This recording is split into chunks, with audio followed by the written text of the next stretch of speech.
আসসালামু আলাইকুম। গায়ের পশম দাঁড়া করানোর মতন তথ্য উপাত্ত সামনে আসছে। আওয়ামী লীগ ফিরে আসছে। আসসালামু আলাইকুম, সবাই কেমন আছেন? আশা করি ভালো আছেন।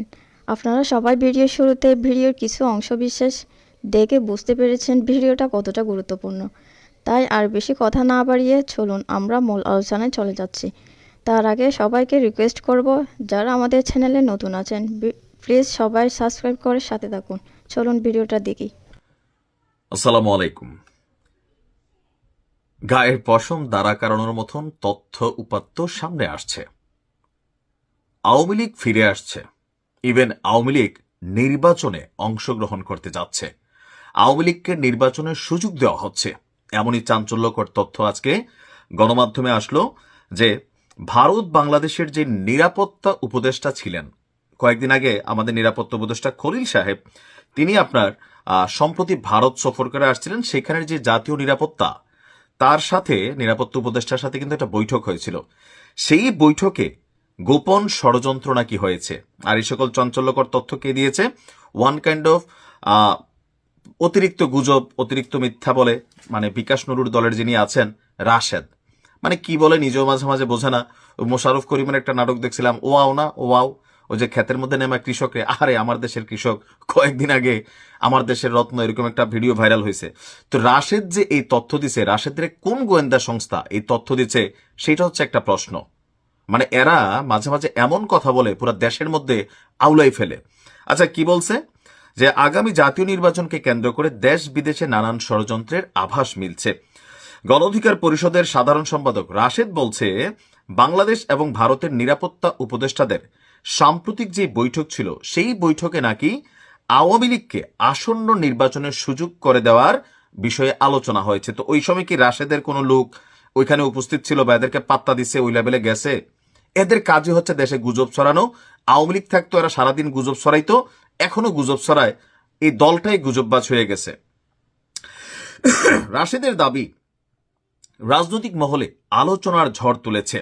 অবশ্যই ঝড় তোলার কথা, কেউ ইয়ানাফসি পড়তেছে, শেখ হাসিনা বাংলাদেশে আসবে, আওয়ামী লীগ নির্বাচন করবে, এই ঘোষণা আসার পর এই দেশে অর্ধেক মানুষ আবার গর্তের মধ্যে ঢুকে যাবে। এটাই হচ্ছে বাস্তবতা। আর এর মধ্যে রাশেদরা সবার আগে দৌড়ে পালাই যাবে, এটাই হচ্ছে বাস্তবতা।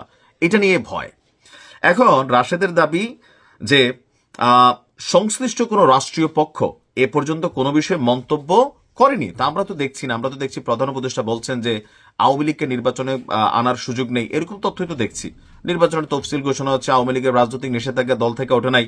ট্রাইব্যুনাল 1 আন্তর্জাতিক অপরাধ আদালতের যে বিচার, সেখান থেকে আমরা তো কোনো রকম আওয়াজ কোনো কিছুই দেখি না। কিন্তু রাশেদ জিন পাঠাইছিল সম্ভবত আমাদের নিরাপত্তা উপদেষ্টা খলিল সাহেবের সাথে, ওই জিন আইসা ওনারা নিশ্চয় সবকিছু বইলা দিছে, মানে এটাই তো মনে হচ্ছে। অথবা ওই বৈঠকে ভারতের মধ্যে রাশেদের এত বড় হাত আছে যে ভারতের কথা তলে তলে হয়তো তিনি শুনছেন। বাংলাদেশের জনগণের রায় নিয়ে নয়, বরং পর্দার আড়ালে বৈঠকের মাধ্যমে আওয়ামী লীগকে আবারও ক্ষমতায় আনার চেষ্টা চলছে। দিল্লি ও ঢাকার শীর্ষ নিরাপত্তা উপদেষ্টাদের মধ্যে অনুষ্ঠিত বৈঠকে নির্বাচনী প্রক্রিয়া, রাজনৈতিক পরিস্থিতি নিয়ে আলোচনা হয়েছে, যেখানে আওয়ামী লীগের জন্য রাজনৈতিক সুবিধা তৈরির বিষয়টিও বিবেচনায় নেওয়া হয়েছে বলে রাশেদের অভিযোগ। তার বক্তব্য, দেশের ভেতরে গণতান্ত্রিক পরিবেশ নষ্ট করা এবং বিরোধীদের রাজনৈতিক কার্যক্রম সীমিত করার মাধ্যমে নির্বাচনকে প্রভাবিত করার চেষ্টা করা হচ্ছে। এই আলোচনায় ভারতকে ব্যবহার করে আঞ্চলিক নিরাপত্তার যুক্তিতে, যা বাংলাদেশের আভ্যন্তরীণ রাজনৈতিক বিষয়ে হস্তক্ষেপের শামিল।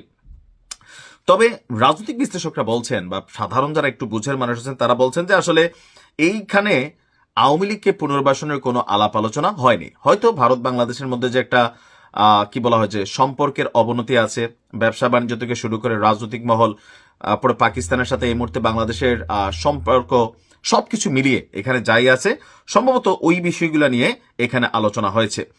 আর রাশেদের এই বক্তব্যের পর সরকারের পক্ষ থেকে কোনো প্রতিক্রিয়া পাওয়া যায়নি। আর আওয়ামী লীগের নেতারাও বরাবর মতো দাবি করে আসছেন নির্বাচন কমিশন আছে, যাই হোক জরুরি না। এখন রাশেদ খানদের এরকম বক্তব্য মাঝে মাঝে জাতির মধ্যে বিভাজন তৈরি করে। পজিশনে দেয় নাকি মন যা আসে মাইক সামনে পাইলে বলে, এটা তারাই ভালো জানে। কারণ আমরা দেখছি ফারুক মাইর খাইছে, বিপিনুর মাইর খাইছে, রাশেদ এখনো বাইচা আছে। এরকম বক্তব্য দিলে ভাই যে কোনো সময় আপনি বাড়ে পড়বেন। ভালো থাকুন।